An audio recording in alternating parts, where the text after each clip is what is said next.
Now, sir, you may proceed. Okay. Very good evening to all the participants who are attending this webinar today. And this is the continuous series of webinars that has been coordinated from Edudevs in association with Amrita Vishwa Vidyapeetham. So myself, Maheshwar Chaitanya, I'm from Amrita University. I have multiple responsibilities, and one of the key responsibilities, of course, the Director of Admissions, but I'm a technological enthusiast. And I taught computer science for almost like 16 to 17 years for engineering students. And I run the world's prestigious programming contest called as ICPC. So that may be the reason why Devyani ma'am has chosen me as the moderator for this session. And we have a very good panel here, starting from Rashmi ma'am, Rashmi Malik. She's the principal at Salvan Public School, Gurgaon. And she has been awarded for the best usage of information communication technology. And she is also a master in information technology, which is very, very booming now. Because when, as a director of admissions, I should also mention here that almost all the engineering aspirants or the science aspirants, they have the tendency towards moving towards computer science. The moment you talk about engineering, or the moment you talk about undergraduate studies in computer science. So it has a larger demand now because of course, the technology that has been evolving even across the education space. So I have my own colleague, Dr. Balamurugan. He is the chairperson and professor at Amrita Vishwa Vidyapeetham of Department of Electrical and Electronics Engineering. And I should also say that we have started embedding computer science with most of the conventional branches. Even in healthcare, I should say that the computing, the artificial intelligence, the machine learning techniques are also been deployed. Because all this will come around the discussion today. And finally, we have Sangeeta ma'am from DAV Public School, Gurgaon. And again, she is also the part of the IT team at the school. She is the head of the department. Why this kind of a webinar? We have been conducting over the past several weeks or months. We focus on the audience which are very interested in understanding the technological evolution and learn more about technology and how that can be practiced in daily life, including professional as well as personal life. If you ask me, what is the most important thing now? One of the most important thing now is data. Data is going to be the most important thing in the years to come. Of course, because of the reason that the moment you talk, the moment you post something, the moment you put a WhatsApp message, everything is data, including the voice clip. So how is data being utilized or used by various organizations to understand the human behavior, understand what is happening across the globe, etc. So when we talk about data, it is not just something written on paper, but it is mostly about the digital data. And that is what where we will start our conversation. I'll have just a quote by our Prime Minister. So he says that he is dreaming about a digital India where even the cyber security is given prominence, same as national security.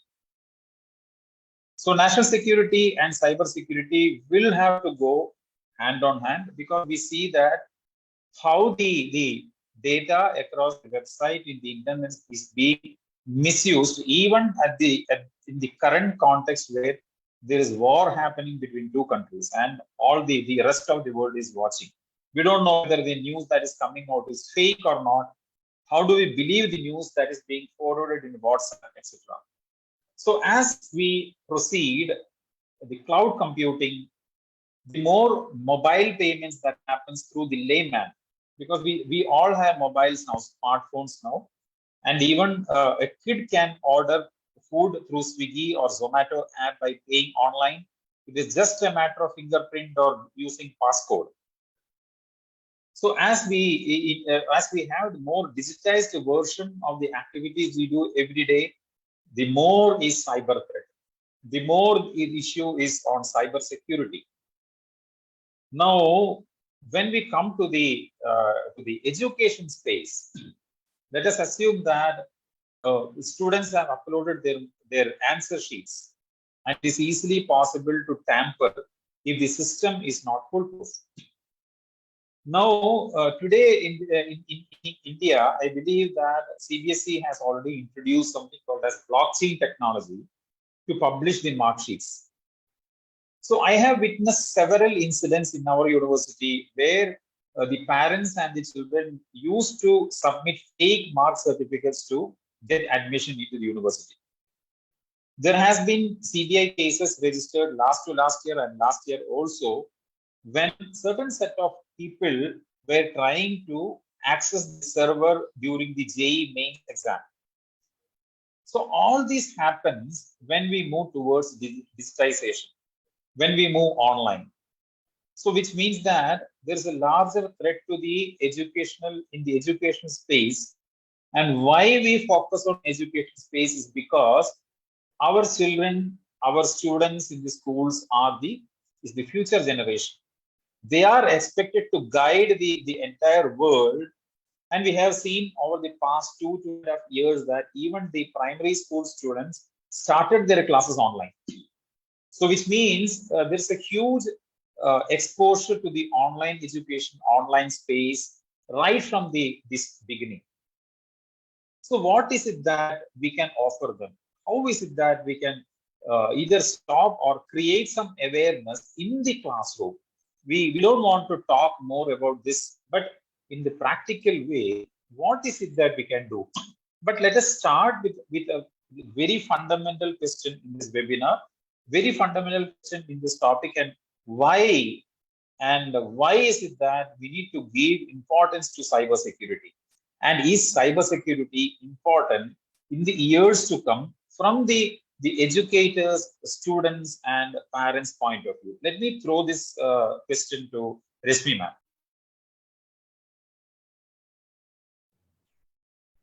See, rightly pointed out by you, Mr. Chaitanya, that cyber safety is very important right now. The way we had, I mean, if I compare it with the languages, the science, the social science in the schools, or rather in the general academic area, if we do not teach cybersecurity right now, the children, will show a lot of things which we are not even expecting as a parent, as a teacher, as a principal. Cyber security is important because you rightly pointed out that everybody is using their mobile phones. The smartphones are being used everywhere. Earlier in schools, we remember we used to confiscate, we still confiscate, but then we used to confiscate the mobile phone if the child was ringing, right? But now we ask them to bring it because we are, taking hybrid classes, and maybe if the teacher is available online, then the child can always, connect with the teacher on the mobile. So the social system is changing. And here we are dealing with some educated, society people when we come to the education field. But yes, I really dread to think about the data being, taken out from the people who are not that educated, who are only glued to the YouTube videos and the other videos which are being passed on to them on, WhatsApp and other social media platforms. And I really dread to think that what must be happening to them, and especially we all have heard about the various financial frauds and all which are coming up. But here in the school system, I will only talk about the school system because I'm here for so many years now, that in school system, there are various levels of the children, especially till class 8, which are to be very, very closely watched for. if we do not watch them, then maybe those cyberbullying cases, which the topic of the day is, this session is. Cyberbullying, if not detected early, and if not, if we do not empower the children about it, that this is something which is there, on the cyberspace, but they should be knowing how to deal with it, right? So for that reason, the cybersecurity is important not only for the kids right now, but it's important for the teachers, the parents also, to understand that this is something which is happening online, and this may happen to the child who may not understand how to deal with it. It is absolutely similar to a classroom scenario where one child is, dominating or bullying the other child. So now the things have got shifted to cyberspace. So this is how I'll start the session, and now we can continue discussing. Yeah, I got one point from your conversation. One of the important things I noticed is that it is not just the students who are interested in computer science, but also those who are in social sciences or any other branches. We need to make them more aware, True. right? So, Dr. Balamurigan, what is your take on the importance of cybersecurity? And I'll just add one point for you. Or the reason is you being electrical engineering head of the department, and now that electric cars are coming up. See, a student who will pursue this kind of a branch can even think of tampering systems, right? So what is it? What is your take on how the cybersecurity is important? Rightly pointed by ma'am. Even if the student is not into computer science or not into technological subjects. Okay. Thanks for asking that question connecting with the electrical engineering. Whether it is we can say that electrical engineering, but still the electrical engineering cannot reach high level sophistication without the support of the computer science. So computer science should go hand in hand with electrical engineering. That is what is happening in the electric vehicle and also in the power smart grid renewable energy space. So IoTs are coming up where data network connections are becoming an integral part of the system. Though it is electrical, right? Computer science and networking, digital informations are becoming an integral part of it. If you just take my area, if it is from the power systems, right? Though it looks like power systems, all the data of the power systems is made available in the cloud. As a data, it is available. So there the security, cyber security plays a very vital role, because if anybody tries to hack that power systems on the cloud by sitting somewhere in any part of the globe, they can try to make some small changes on the data which is connected to the power system. So if they make a small change in the data, then the entire power system in India will collapse. We will not be getting any power supply at any corners of India, right? That is absolutely possible if by means of doing some data change on the cloud, it is absolutely possible. So cyber security is very, very essential to protect our power systems. Coming to the electric vehicle side, when we move towards electric vehicle side, it is not just converting the ICE engine to the electrical battery driven motors. Apart from that, we are making it highly sophisticated through more amount of control mechanisms through IoTs and through central control systems, and also through a lot of IoT device. So when such a high sophisticated control devices with cyberspace with digital controls are happening, so it is possible for anyone to hack the AEV itself.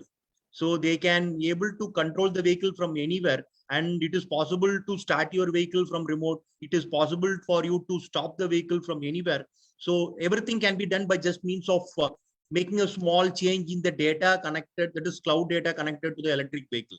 So whether it is a vehicle or the power related thing, so from remote control and hacking is absolutely possible. So cyber security, it's becoming an integral part. So it's very, very important for the electrical engineering also. to have a cyber security along with electrical engineering should go hand in hand. Then only the people can enjoy the benefit of the smart grid or the electric vehicle into the system. Yeah, thank you, Dr. Balmurugan. So now it is a turn for Sangeeta. She's the app again, just like SPPAN, to convey why cybersecurity is important.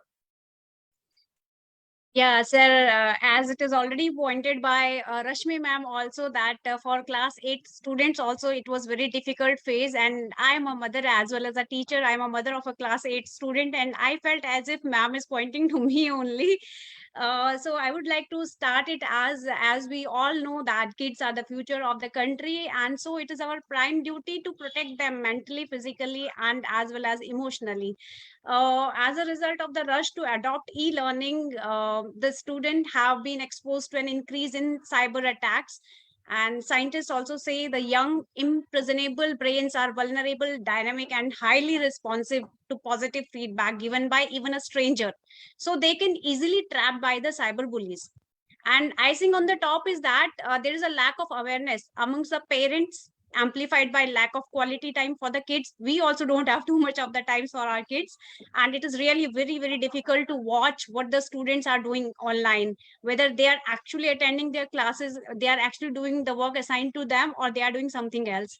And data also shows that major cybercrime cases are against the students or the kids, and there are around 400% rise in cyber crime cases committed against the children in recent couple of years. If you see the data, if you will find out the data, you will see that there is approx 400% rise in cyber crime cases committed against the children.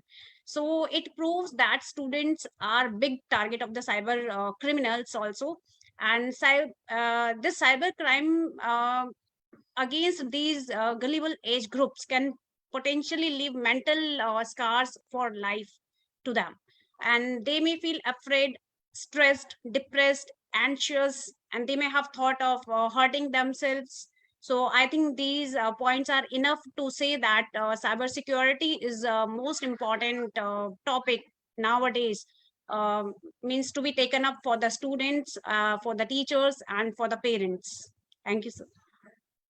Thank you, Sanjeeva. And I think we can bring in all the points together. One is, of course, for the non-science students, not just non-science students, cybersecurity is equally important across all the students, all the educators, and all the parents. And it is not just creating some cyber crime, but how the other side, the person who has been affected, will feel, this family, the society, it matters a lot. So let me start the second round of this session. First round, which was just an icebreaker kind of thing. We will now enter into the topic cyberbullying. I am 100% sure that the almost all the news media now publishes such cases, especially on the celebrities across the globe. It's not just in India, but across the globe. But there are happenings where the students will use morphed pictures to if I'm angry with somebody else, I will use this morphed picture and post in some group malicious content, false content, or giving some mean comments. So all this happens in the social media space. The social media space, especially when we talk about social media, the most hot platform is Instagram. Recently, I had a session with the students in one of the schools. So one of the girls was asking me, sir, what is the way out if other students are making fun of me? So this is a closed group. Let us assume that it is happening inside a classroom, or at the max it is happening inside a school. So that is limited to this class or school. But when it comes to this digital space, the thing changes. And if people start sharing the comment or people start sharing the post, it becomes so bad for the entire family or that the person who has been affected. It can even lead to suicidal tendency, something like that. So cyberbullying has become more and more I think there are people who enjoy that, or they feel that they have achieved something with the malicious content or making fun of others, etc. So, of course, because I know that the education space is one of the important space where we can mold the younger generation. We can impart the good culture across the younger generation, and that can happen only inside a classroom. Why specifically? Because the teachers are the best people to understand the feelings and emotions of the children, and they alone can guide, because parents are busy with so many other things, and they rarely meet, or they have very less time to interact with children, understand their skills and emotions, etc. So my question is to Dr. Balamurugan. What is your take on the cyberbullying problem of cyberbullying, and do you think that as teachers at the university, or as the teachers at the schools, do you think that we can address it at our level? And how is it that we can ensure that the students are safer? Or how is it that we can create a forum, or we can create a kind of awareness on the cyberbullying, and how do we convey, okay, this is harmful for somebody else, so have a humanitarian feel, or consider others also as human beings.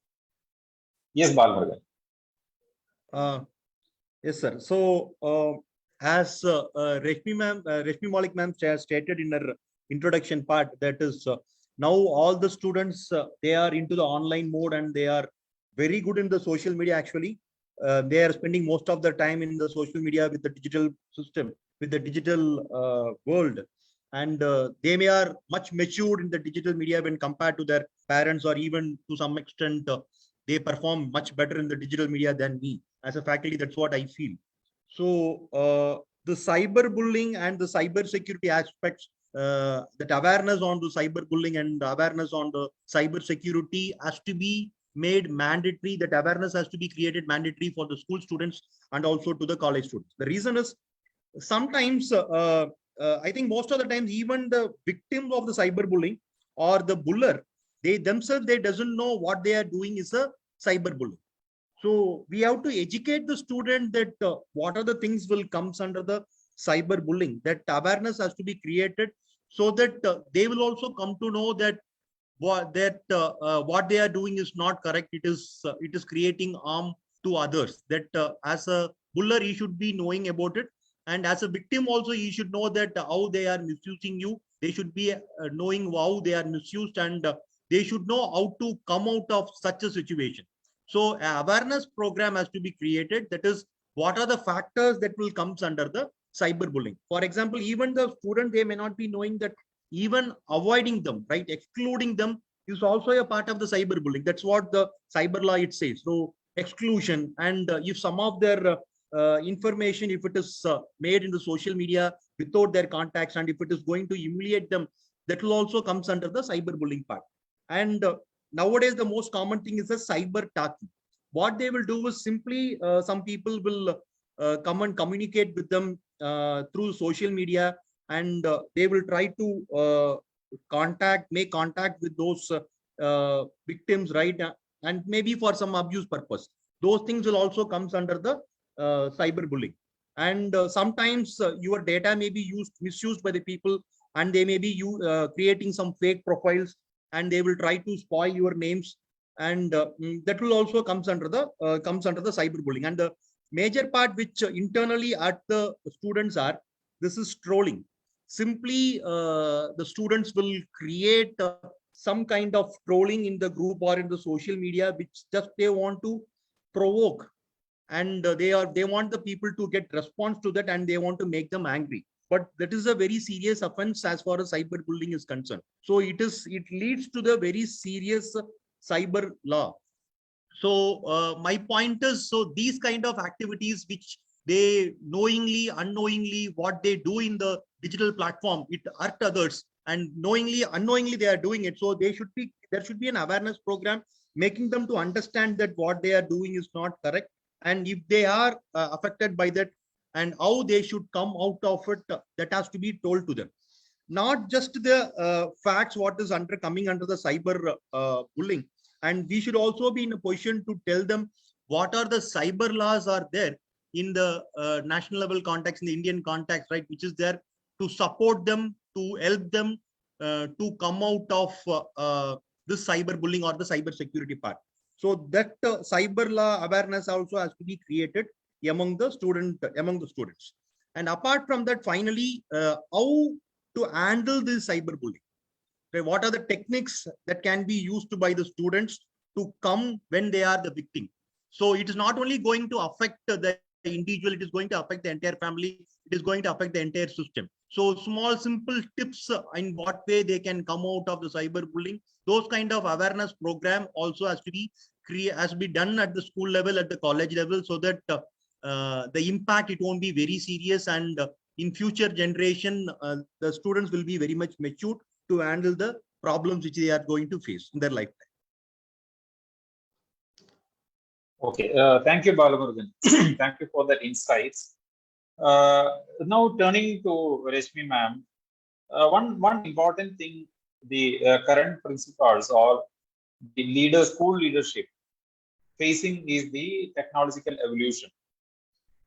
And when we talk about technological evolution in the educational space, especially with the youngsters, it is definitely again coming back to the social media. So children making fun in the online space with some kind of words that might hurt others, sentimental issues. And it is not just creating problems within, but it also reflects or manifests in the classroom. We always see that some of the students suddenly stop, learning or studying, or their mind gets diverted towards a different direction. And the school counselors and the teachers are always confused on why this is happening, and they may not be in a mood to open up. And I feel that you are the right person sitting in the top of the school, managing these issues. And I think this is something which is very, very important for all the teachers to understand. How is it that, or what are the steps you would suggest to make sure that every individual is able to safeguard their dignity and self-esteem, even if they go to the virtual world or into the online space? And rightly, it must start from the school. Yes, ma'am.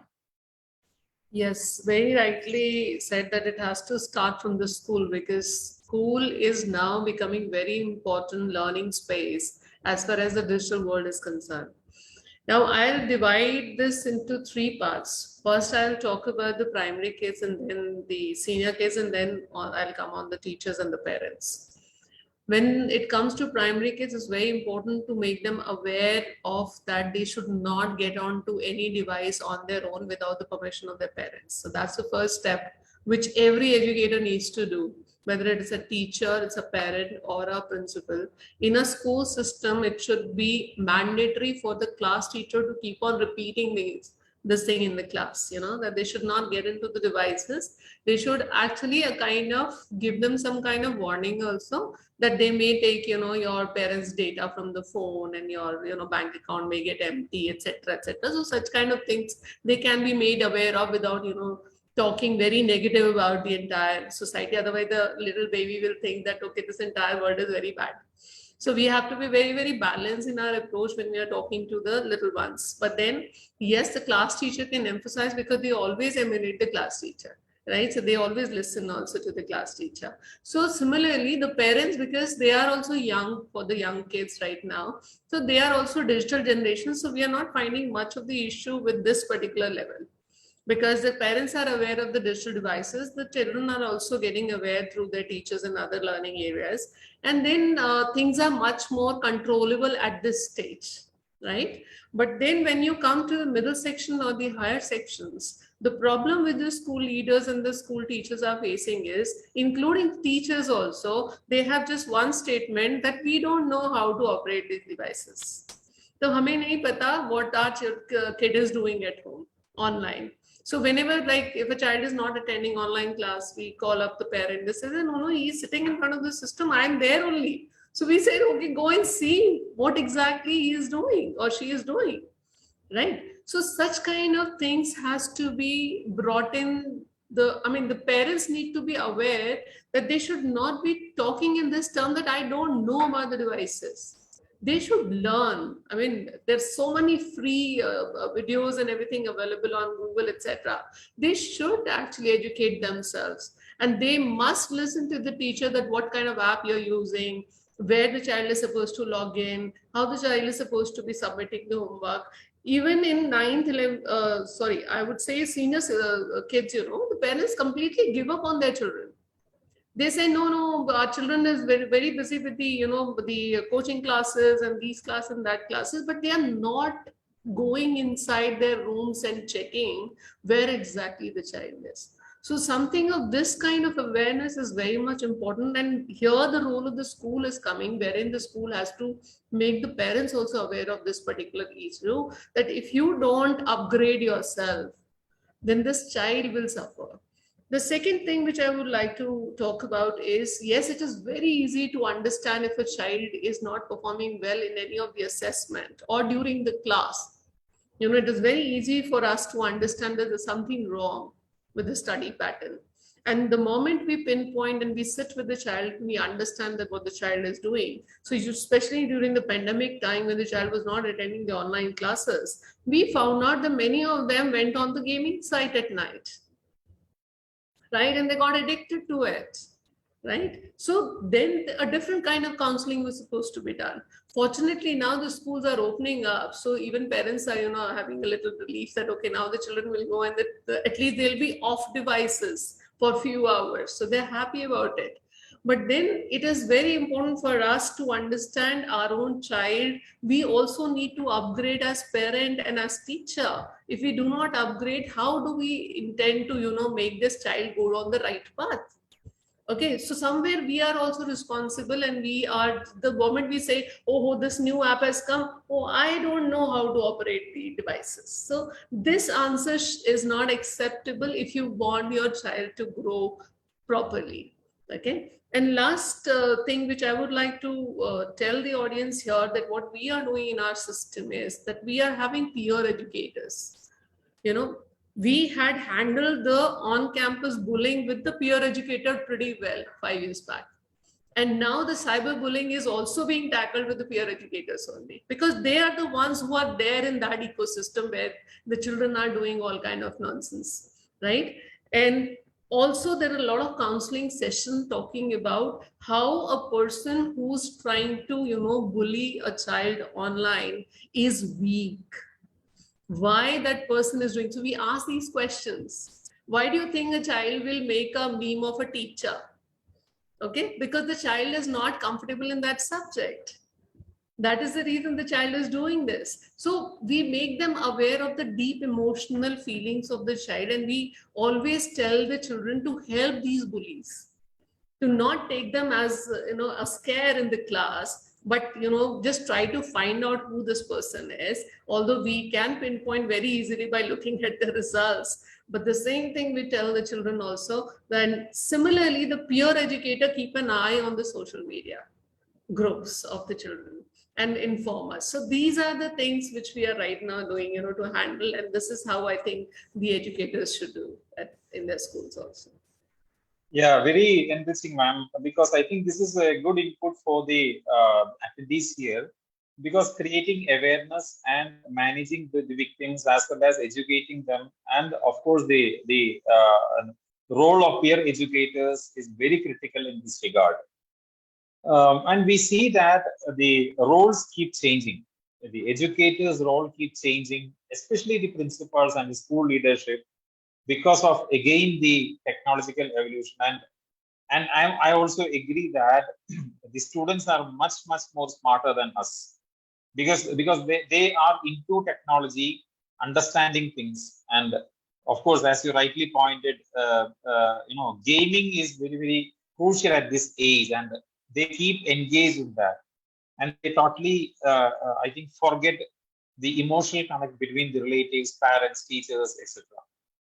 So now with this changing roles, what all are the challenges faced by the children, the students, in this, even in this current scenario where technology is part and parcel of the everyday life.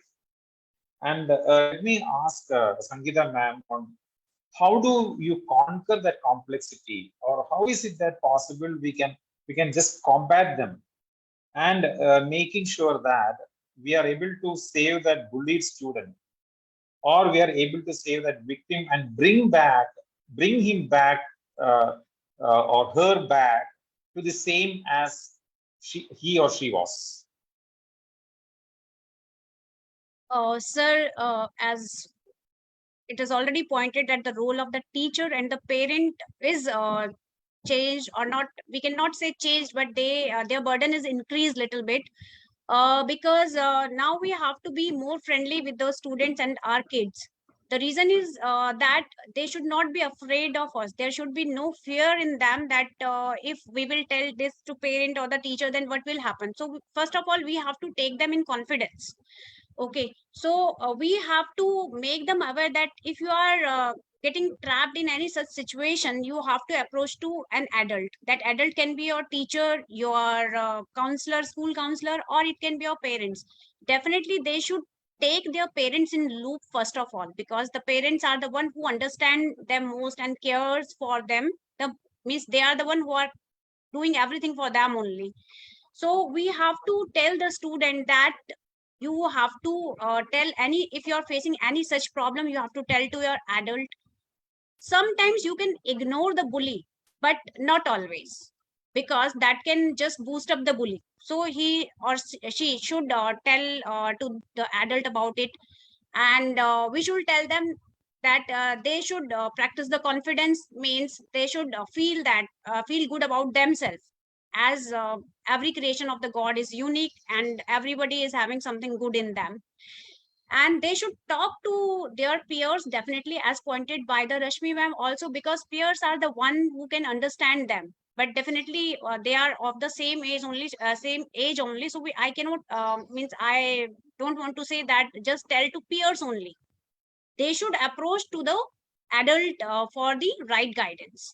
Okay, they should find their true friends, because talking to their friends, sometimes it's good to outlet, it's a good outlet for the means taking out the fears and the frustration when they are talking to their peers, or when they are talking to someone. Then they will feel good, means they will feel better. Yes, when in our normal life also, when we are feeling frustrated and when we are talking to somebody, after some time we feel that it was normal. So we have to make the students also in such means we have to make them also comfortable, and we have to woke up them that they should talk to friends, they should talk to their parents, they can talk to their cousins, brothers and sisters, to whomsoever we say feel, they feel yes, they are comfortable. And they should even stand for their friends, not only for themselves but for their friends. If they are seeing that somebody is being bullied, they should stand for them. So we should keep on telling them all these things, so they will not feel that if something happens to them, they will not feel that yes, we are wrong, and because this has happened to us, because we have done something wrong. But yes, they will feel yes, this can happen to us. So we have to make them resilient to the scenario. We this we can do by means we can just keep on telling them about the cyber security and cyber crimes again and again. Means it should not be a one time thing that we have told them once and then we have left it. We should make it a routine in the schools also. We can keep monthly activity. We can send some interactive newsletter. Means newsletter should not be like that we have written few lines and told them to read, but we can make it a puzzle based.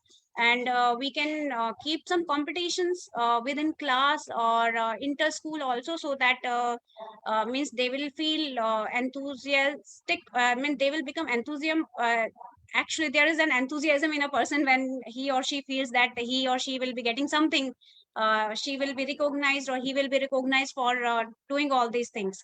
So we should keep such activities so that we can keep them engaged as well as simultaneously they are means enjoying it and they are learning also. So we have to keep on boosting them for all these things. We should make all these things so common that that they should not feel awkward in the situation if they will be get trapped into that. First of all, we have to make them so strong that they should not, or we have to make them aware of all these things, so that shouldn't they should not be get trapped into that. But because it is a virtual world, and you can even by mistake click on a link which can create a big problem to you. So in that case, we have to keep on putting in the brains of the child that it is not wrong if this happens to you, means it should be a regular practice. So I think we should keep on doing the activities related to cyber security and cyber crime with the students, so that we can make them resilient. Thank you, Sangeeta ma'am. I think you have given a wide range of activities or the steps to combat, especially the competitions and puzzles. And one of the important things which I noticed is how you recognize a student or making sure that they're important in society. And that kind of a culture will definitely make sure that either if it is with the victim, he is being saved and he will come back to normalcy. And for the other students, they will not have the tendency to do the cyberbullying. So now again, turning to Dr. Balamurigan, what we have seen in the past 2-3 years, not 2-3 years, maybe 2.5 years since the pandemic lockdown, everything started. Now the everything is being online. And I initially I had mentioned that the children sitting at home, they just order the food using Swiggy or Zomato app. You have access to OTT platforms to watch the movies, and it is all part of this internet. So now, suppose if somebody who wants to delete the applications, or somebody who wants to delete the posts in social media, and what all are the strategic steps, and how is it that the situation can be managed in such a way that there are no traces left in the social media platform? Because the reason is the person or that individual who has been bullied will definitely feel threatened because it is in the online space. So will you be able to suggest 2 strategic steps for the students to stop this kind of bullying activities? And of course, we have to find a balance between the online or the digital space and the basic culture, basic character of the individuals. Because the moment you are exposed to the online community, online space, the students may even do without understanding the harm, understanding what the consequences. Without the knowledge, even without the knowledge, it can create harm to the others. So what all are these tips? At least 2 best tips which you will suggest for the students. Yes, Dr. Balamurigan. Yes, sir. When we look into this problem, this bullying problem, right? The solutions can be given in multiple terms. One is at the value level or at the ethical level. So if we make the new generation, as far as their individual character is concerned, at that level itself, if we make some changes, then no need to bother seriously about this cyberbullying. The reason is we have to make the next generation students to be calm and don't get respond to the provocations. The main objective of the buller is to provoke you. So we have to teach the student that how to be calm, how to be quiet, whether it is a happy event or a sad event. They don't want to respond to that. They want to be respond immediately to that. How to handle the situation in a calm and quiet way, that has to be taught to them. And whenever they look into, whenever they get into any type of problem, right, they should be told that they have to approach their parents or the teacher to seeking for the solution. And whatever communication they do, in the online mode, right, it should be honest. We are talking about the effective communication. Along with effective communication, the student should know how to make a honest communication also. And the social platforms are making them to create a lot of relationship, but they should know how to make a trustworthy relationship. So these are the things what the students have to do it at their personal level, at the intra level, which will improve their uh, personality, which will improve their professional ability and also the ethical values. So these things has to be taught among the student. And coming to your question, that is how we can simple steps to come out of the bullying point, right? Whatever informations we are trying to put in the social media, right? Think twice.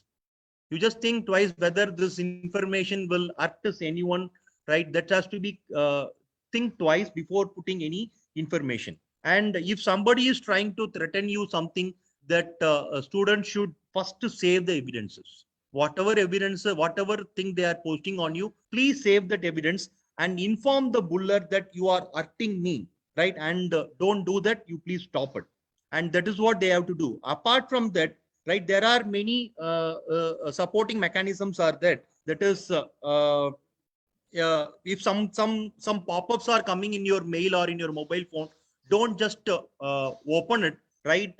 Copy paste that particular tag and put it in some of the websites are there. For example, virtualtotal.com, there is a website. If you just paste it there, it will tell you whether you can believe that link or not. Those kind of information it will tell you. Apart from that, as a parent, there are many apps are available for the mobile phones, for like something like Net Nanny, something is there. If you just put those softwares with the mobile phone, it will tell you what kind of the activities that your son or your daughter is doing with the mobile phone. It will give you a consolidated report on it. So those kind of apps can be used.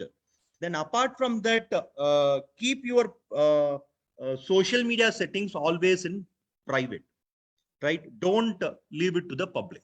All the information should be made private. That means only your friends can see your information and others cannot see your information. So make your, today itself, the students can go and make their profile into a public mode. And whenever you are sharing any photograph, a student, they should think twice whether it is required to post their own photograph in the social media. Even if they are trying to post some of their friends' photograph also, they should be very careful when they are posting the other photograph. So thinking twice before sharing any document in the social media itself will reduce the cyber crime by nearly about 70%. So apart from this, we have to we can tell about the cyber law that is happening in India, supporting the victim on the cyber law. So for that, we have to create an awareness on cybercrime.gov.in is there, where all the informations are available. So those cyber related information also we can share with the students. I hope this technical support and the interpersonal level supporting system to the students will help the student themselves to come out of the cyberbullying situations. Thank you, Dr. Balmurugan. See, the posting of content, especially the photographs, and when they go for the tour or some kind of celebrations or some marriages or reception, those things are one of the important, what do you say, occasions where we feel we have the tendency to share things in social media platform. So it may be after a few months or years that others may use these photographs in the social media to create some issues. And what we have seen is sometimes it so happens that it crosses the limit. It will go beyond the usual kind of bullying, than much more than putting the comments, and it can even lead to criminal harassment. It can lead to threats, because recently I have seen in the news, even in the state of Kerala, that there were the women who were threatened, saying that their photographs will be posted in social media and in the unwanted sites. So there are a lot of victims, and they don't want to open it up, because once their name and the identity comes out of, or it is exposed, again they will feel threatened. And what is the suggestion here? Because again, when we come back, we are again interacting, talking to the younger generation. And it may so happen that the parents are not technologically or technically evolved, and sometimes they don't know if the child is using the right app even.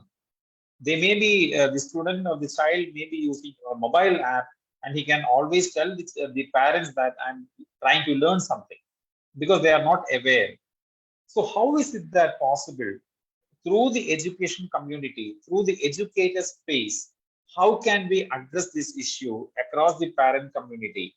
And how is it possible that we can create some kind of awareness among the parents, especially after this pandemic? Yes, Rashmi ma'am. See, the parents can be made aware obviously through personal meetings now. We had our PTMs and everything, on individual basis, because when we used to have those group PTMs on campus, we used to feel that the parents were not opening up about the issues of the children. So one thing good which has happened during the pandemic is that due to online, meetings possible, we were able to create the PTMs as an individualized, meeting point. So there we just, try to educate the parent that you need to work on this. I mean, they used to say, oh, they'll delete their history of search and all. So how will I come to know? So there, the technical department of the school comes in, the IT department. So like Sangeeta is HOD IT. So she must be bombarded with a lot of queries from the teachers, that what all I should tell the parents, that how to keep a watch on what all kind of apps the children are using.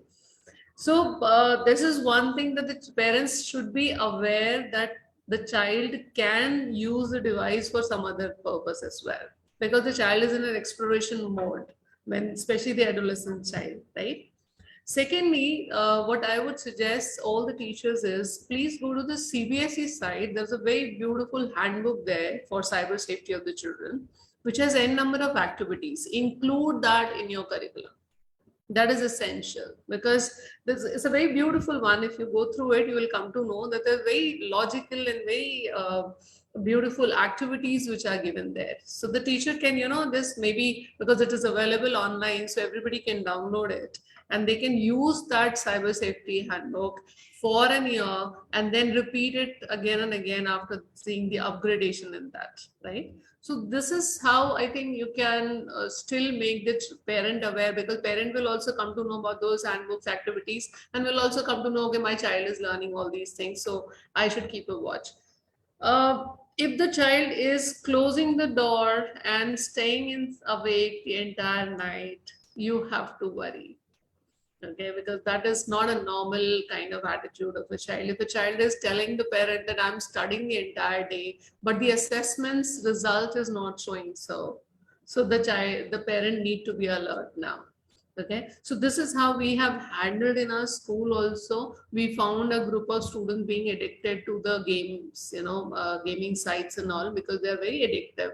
And they used to spend the entire night into playing games, group games together, and then but we kept a close watch through the peers only.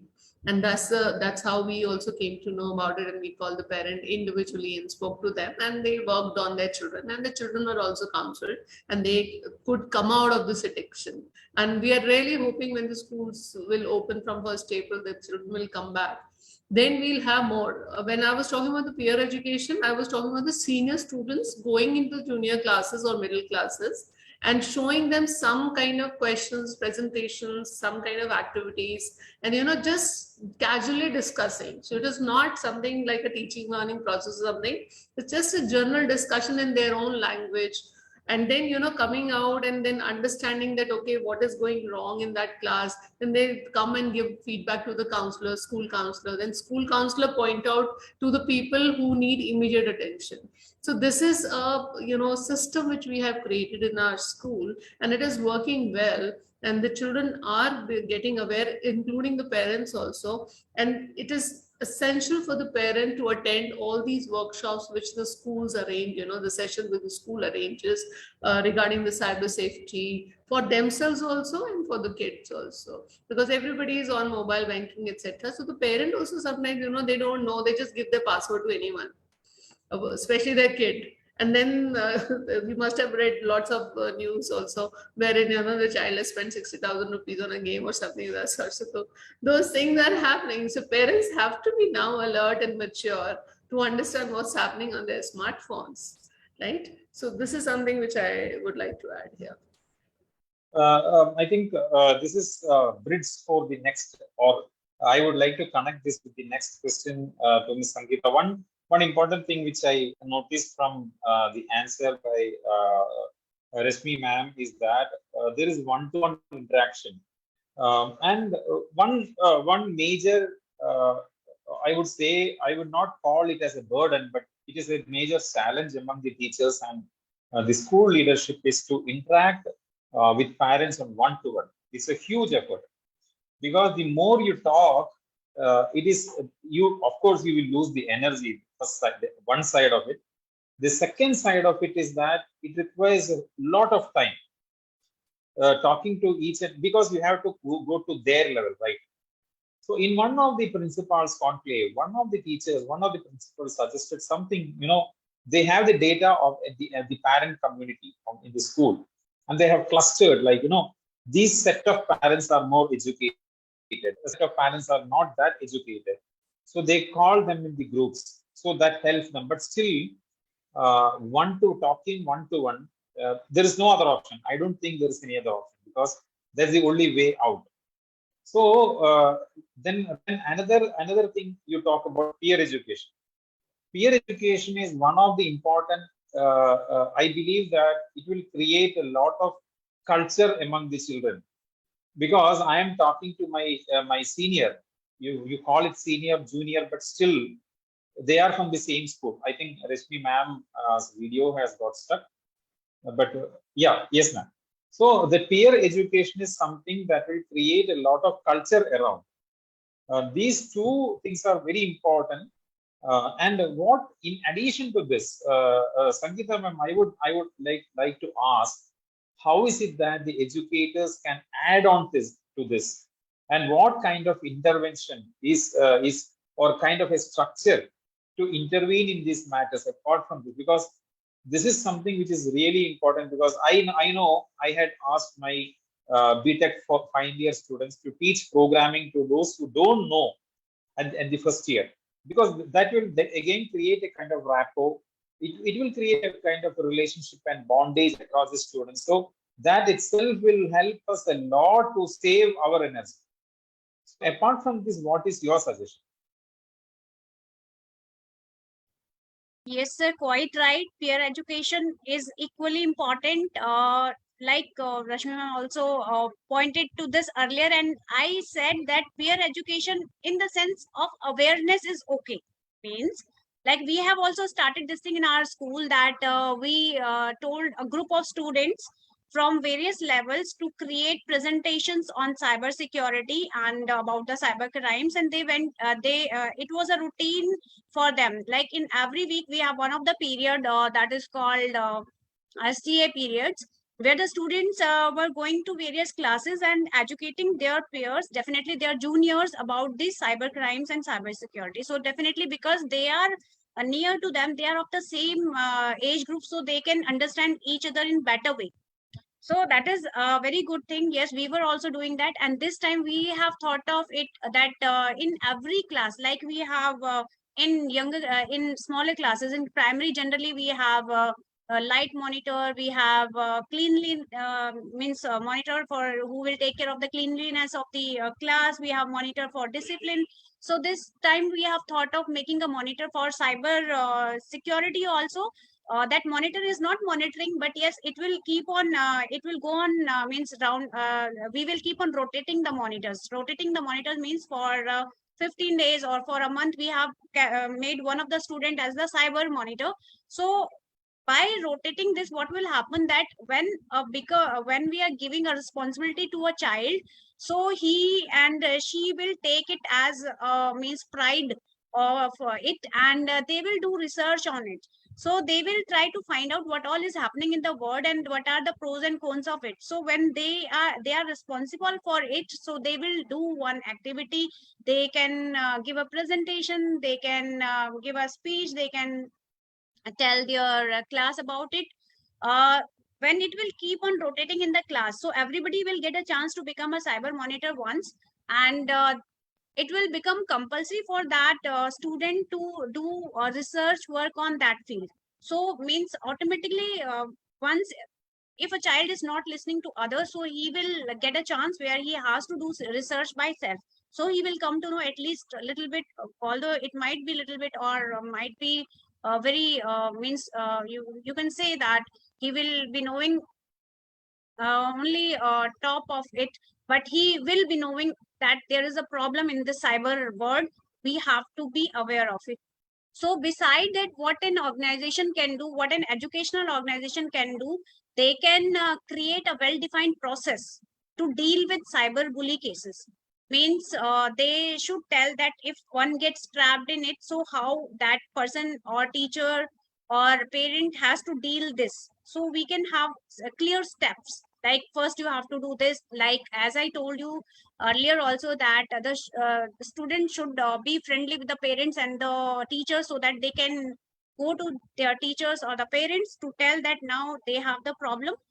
So we have to make clear steps, we have to make process with the clear steps, that what we have to do if we are getting trapped into it.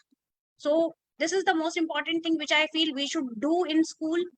Then definitely we should tell them about the sites. There is a government site, cybercrime.gov.in, where they can report if suppose it's a holiday time, summer vacations or winter vacations. So they definitely they cannot wait for the teacher to respond. So they can go on the sites like this, and they can report there. So these are the things I think which we should do mandatory in the educational institutions. Few of the things we are already doing, and few things we have to see, means how can we improve all these things. So thank you so much, Sangeeta ma'am. Before I wrap up, I have $1 million question for Rashmi ma'am, which is slightly deviating from the order which we had today. You being a national awardee in ICT, and you have experienced hands from the points whatever you have suggested, because I feel that even one-to-one parent, that is what I like the most. It takes a lot of effort. I know that very well, and such a kind of initiative, because I know one thing. I know this, that whatever cyber laws you create, whatever kind of awareness you create, going to that one-to-one, the most ground level to address the issue, that is something which is very important, and it requires a huge effort. Let us assume that you are given a bigger responsibility by the government, maybe the state government or central government, to coordinate this cyber security, cyber bullying in schools. Let us assume that is Gurgaon. So what will be your initial step to make sure that these kind of activities are getting reduced in the next 1 or 2 years time? So I'm asking this question out of the this entire conversation, but the points which you have listed, it is very much encouraging, and I'm 100% sure that the participants listening to you will certainly try to implement, if not 100%, but at least they will try to implement. The most important thing, one is the peer education.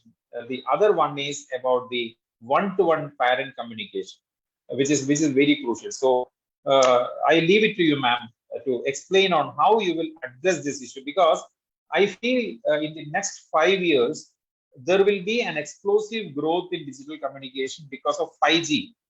5G is being rolled out, and communication will be much more.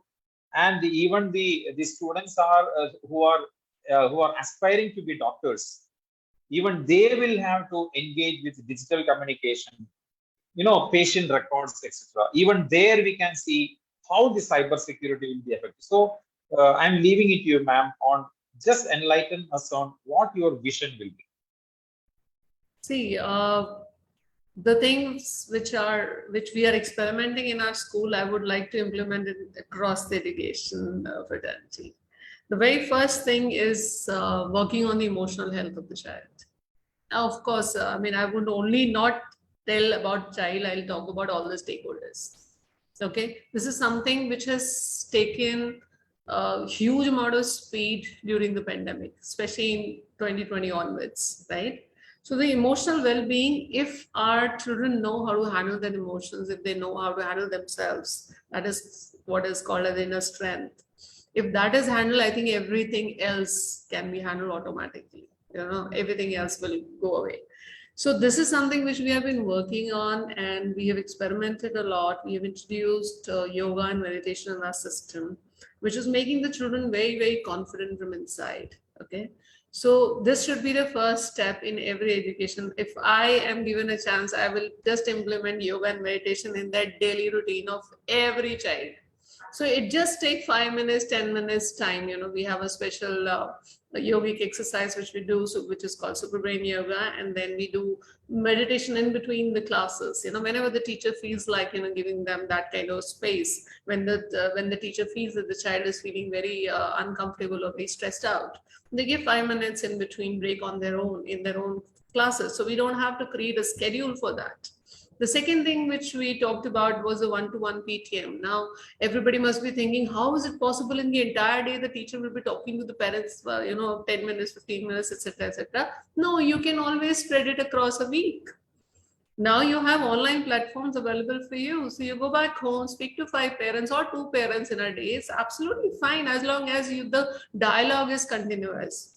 The other thing which we have done in our school is that we've created section-wise Kaizala groups of the parent, which has the teacher, which has the headmistress, the class teacher, the headmistress, and the coordinator. All three of them are there. So the communication is pretty fast. The resolution of the problem is very fast. Okay, so this is another thing. And last but not the least, I'll be starting in my school also from upcoming session onwards, creating a cyber cell on the lines of the cyber cells of various states. Okay, getting the help from an expert from outside. I'll be, obviously, the people like Sangeeta would be a part of it, very important part of it, so that the child should know that I have some place to go to. I cannot just tell the child that go to that site and file your complaint. I will not do that. I will help the child to file that complaint through my cyber cell.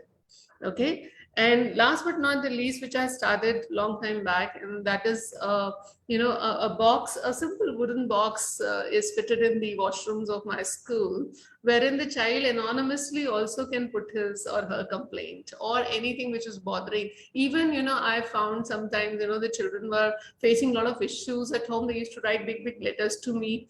And then I used to connect with them, and we used to counsel the child and make them understand what life is all about. We all know that the separations are going on in couples nowadays, and the child is the sufferer. So such kind of things can be dealt, and I'm very sure that the cyberbullying, etc., all these things also would be able to, we'll be able to deal along with these kind of measures. So this is what I want to say. It's really great to understand your insights and your vision. One thing which I like is the first point, instilling confidence among the individuals. Being a student, which is highly required, because then only they can face the challenges, whether it is cyberbullying or cyber threats or whatever it is in professional as well as in their personal life. In fact, you shot the bullet in my next question. In fact, I wanted to ask that I wanted to ask the other panelists also. The first thing is, let us wrap up with very, very crisp answer. The first thing which I wanted to ask you is freedom, or can we bring in discipline through freedom? Is that possible? See, now you said the real-time application of the tools we use. You said about Kaizala. I know that it is a Microsoft platform, and that is being used to disseminate the information across the parents' community. And we can always have any kind of online platform to converse with the parents. So that will reduce the load of the teachers, and that is always convenient for the parents to work the whole day. Now, is it possible for us to mold the character of a student by giving him freedom but at the same time balancing with discipline. Is that possible? Certainly. If we, give this kind of conditioning right from the childhood, from the early years, it is possible. Because as I told you, that we keep experimenting in our school. So this is something which we have been experimenting with our little ones also, right? And we know that changing that age group is much, much easier than changing the senior ones. Senior ones can be guided, okay? But these little ones can be molded.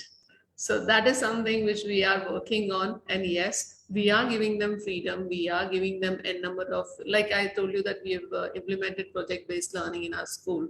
So when you have this kind of change in the education system, which is compliant with the NEP also, new education policy also.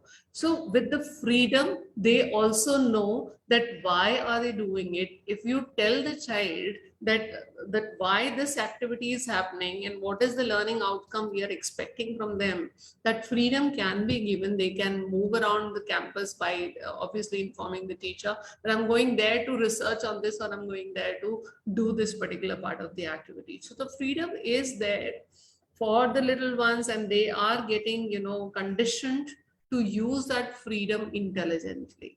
So that is possible, but you have to be very, very mindful about what exactly is your curriculum. Have you told the children that what you are expecting out of them? What is happening, in the traditional way of teaching learning is that we say, okay, this is the year, this is the curriculum, you have to follow this syllabus, and this is the exam time, and you'll be asked questions on these exam time, and sometimes teachers say कि ये 10 question है, इसमें याद कर लो 5 आ जाएगा. So those kind of stuff, if you do, then obviously the freedom will be the disastrous thing. Okay, but when you take the child as co-learner, you are also a learner there, and the child is also a co-learner, then the things will change. Yeah, I think co-learning is one of the important aspects in the way to move ahead. And Sangeeta ma'am, what is your view on that? Yes, I agree with ma'am. It is quite possible to give freedom to the student, but simultaneously we have to keep an eye also, and we have to we have to make the well structured syllabus also. We have to give the guidelines, proper guidelines to the students also, that how they have to follow the things, and how much freedom is to be given, that also needs to be decided. Like I myself is an example of that. My father used to have a faith on me that whatever she will do will be okay, but still he always has an eye on me, and he always had a question that if I'm doing something, what is the benefit, and what are the advantages of that. So I feel that we should show faith on the students. Sometimes knowingly that they are doing something wrong, we have to get into their shoe and see that why they have done this. So if we will show faith on them, if we will give them freedom, they will learn more. That is my own personal experience. Is also the same. I am also in the education field since last 20 years, and I feel this is required. And the day we will get out of the marks totally, I think our student will learn maximum. Oh, that is something which is interesting, but unfortunately we don't have enough time to discuss that. Balamurugan, what is your take on the question of bringing discipline through freedom? Because I know that you handle hundreds of engineering students, those who come out from the school expecting that they have got the freedom, but lately they will understand that they are not into freedom, but they are ready to grab the jobs, work hard, etc. So, what do you think? How can we bring in a discipline through freedom? Is it possible? So among the student community, bringing discipline through freedom is possible, but we have to seriously work on, we have to separately give a concentration for that. It is possible. But once if you are going to make the student to understand what is their role and what is going to be their objective, and if you are going to teach them what is mean by the human values, and what are the pros and cons of their action, if you can able to make them to realize it, once if they realize it, then they know how to make use of the freedom in a proper way, and it is easy for us to mold them as a disciplined, ethical, professional students. But the point is, we have to observe them, we have to monitor them. Continuous monitoring will definitely help us to make the students highly disciplined. Thank you, Balamurugan. One thing is the confidence as suggested by Rashmi ma'am, then the monitoring by the parents as well as the educators, and finally, as rightly pointed by Dr. Balamurugan, that making them realize that what is their goal in life. And finally, I would like to bring in one component here, which our university has been trying to impart. And I'm sure that the point, very crucial point, as mentioned by Rashmi ma'am, is the yoga and meditation. Of course, when we talk about yoga and meditation, we are not expecting them to sit, close their eyes and sit and meditate, but it is ultimately understanding myself and my mind. My question to you, all the panelists here, which I'll give you 1 minute to the crisp 1 minute to answer. How is it possible? Because since Rashmi ma'am has already entered that domain, I wanted to ask, how is it that we can impart some values across the children, across the student community, so that they respect others also as human beings? Is just yoga and meditation enough? How can we impart that values? Because I have heard from my own colleagues, parents, teachers, that once they get involved in this technology, whatever it is, maybe it is chatting, maybe it is gaming, maybe it is movie watching, whatever it is, they are not able to connect emotionally. And that is what one of the important steps suggested by Rashmi ma'am, how we build that emotional connect. It is not just putting the status in WhatsApp that I'm desperate, I'm upset. Rather, opening to the parents, opening to the teachers, and how can we instill, how can we impart that values? Is that possible? Rashmi ma'am. Something which we have been struggling. Because values cannot be taught, it just can be caught. We know that, right?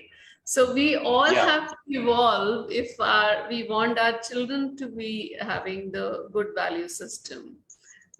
You all, I mean, I would only suggest that please put respect at paramount place, in your respective institutions and at home also. Respecting everything, whatever you have in your life, whether it is a living thing or a non-living thing, that's something very, very important. The other thing is stories. Children love stories, If you talk about your own life a number of times, when I was young, I was doing this. So similarly, you can just give that value to them through the stories. People remember this. I do it in my interaction with the parents all the time. I always talk about some or other story which remains with them. And even after 10 years, they'll come back and they say, you remember you told me this, and I have experimented with my ward on this. So stories, and you have to be open to listen to people. Whether it is right or wrong, don't be judgmental. Don't put labels on the children or on the people around you. So these are a few things which I would like to suggest right now. Yeah, I will just add on to what you mentioned now. It is very, very challenging, very much challenging. And whoever wants to implement will have to work really hard. But at the same time, our chancellor says that even if we put so much of effort, and one among 10 people, if you are able to change, convert, that itself is a big thing. Because in the years to come, she says that the biggest struggle will be to get water. And how do we balance between the technology and the essential things which is required? And we see now what is happening in Sri Lanka. So, and future generation will have to suffer a lot because of all this. Sangeeta ma'am.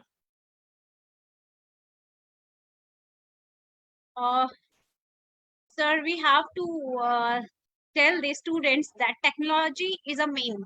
Like Earlier, we used to use pen and paper. So technology is only a means to means your task.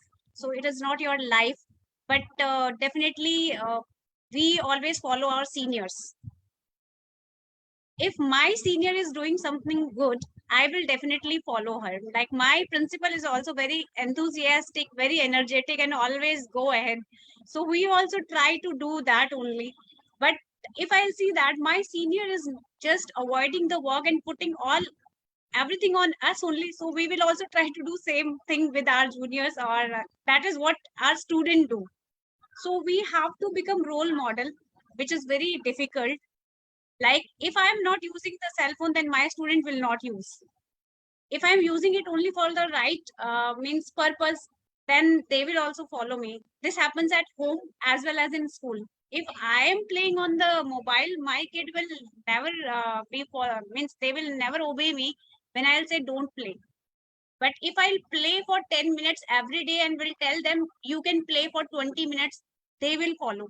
So we have to become the role model, and definitely, which is difficult also because we are human beings and we do mistakes. So our juniors do, but we will try to improve ourselves, and so our juniors. So that's a great message. In fact, when we try to become role models, we ourselves will have to make sure that we are mindful and we are aware of doing what each and every activity in front of the students. So Balamurugan, let us wind up with professor in engineering. I completely agree with Sangeeta ma'am, right? That's what exactly my feeling. That is, if you are going to be a role model, the students will exactly learn much more from your behavioral aspect than what you teach in the class. They just won't listen to what technical teaching that you do in the class. Apart from that, your behavior, how you handle the situation, they are completely observing those things, and teachers will easily they can change the minds of the students. They can easily their behavior will easily affect their objectives. So role model is the best part. And apart from the Reshmi ma'am, what she has stated, that is through stories. Apart from that, when we share our experience on tough times and how the ethical values or how the professional values, it helps us to come out of it. When you discuss those kind of cases with those students, the students, those things are also getting retained with the students, and they are also trying to follow your footpaths. So this thing will role model, it's a major thing through which you can easily mold the student community. Thank you, Balamurugan. There is one question from Sri Arun. Any suggestions on how the awareness can be addressed? Do you suggest that there should be regular classes on the subject? I think that has already been addressed by both Sangeeta ma'am and Rashmi ma'am on how we can address those issues, interacting with the parents and peer education. All this will help. I hope there are no other questions to be addressed here. In fact, if you have any questions, dear participants, you can put down in the chat box. It was really an enriching session, Rashmi ma'am and Sangeeta and Balamurugan. It was quite informal and good that we have contemplated on a lot of dimensions. It's not just cyberbullying, but I feel that it is totally about the culture, about the mindset, about the attitude, and rightly pointed, how you instill that confidence so that I can face these challenges, whether it is cyberbullying, cyber threat, or whatever comes in between our professional and personal life. One question which is not directly related is, now that the students have come back to the school, how do we help them in de-addiction to devices? Is it possible to do de-addiction? I think we slightly touched the topic, but Rashmi ma'am, do you want to take it up?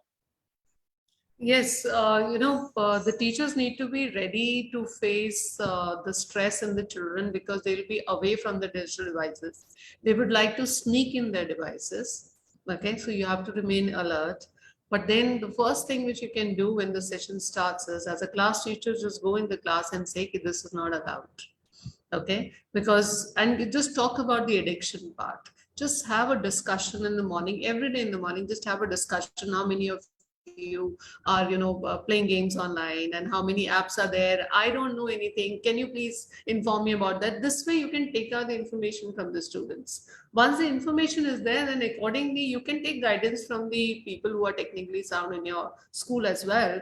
But if this happens, like say 6 to 8 hours, if the child is in the school, and if the child is not able to use the device, this de-addiction will happen automatically. So don't worry about that. The only thing is that you have to be aware and you have to be alert that this device is not sneaked in, because this is going to happen now. There is one interesting question from Vandana Dimri. To be or not to be friends with students on social media sites? Not at all. Not at all. Just have your informers within the students, but you don't be friends there. Never, never ever share your ID with anyone. This See, is here something, I just yeah, want to will get say, into your life also then later on. in Yeah, real life, Sangeeta has, uh, yeah, can we yeah, yes, make Sangeeta. means in real, we have to treat the virtual life as real life only. Like if somebody is walking on the street, can we make him or her a friend? If yes, we can make in virtual life also. If no, then we should not make. If somebody on the road says that you are so pretty, will you be impressed? No. Then why online? So we have to see the virtual world as real world only. Only then we can take the right decisions. Otherwise, we will remain in dilemma only that whether we have to do this or not.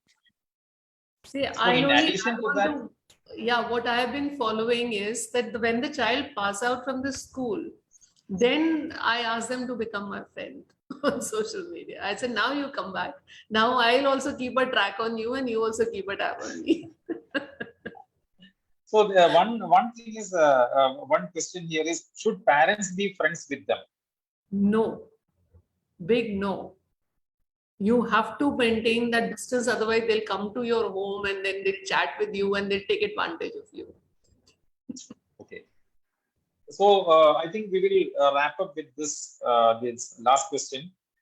Really thankful for this wonderful, informative, insightful session from Edudevs and Amrita Vishwa Vidyapeetham, especially with the inclusion of all the panelists.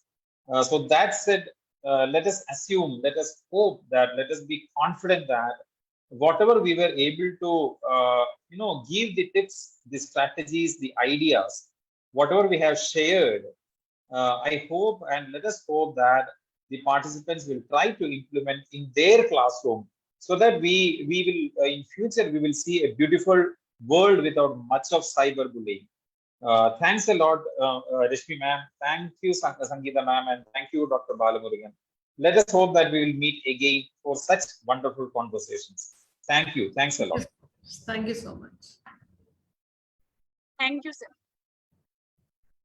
Thank you. Thank you.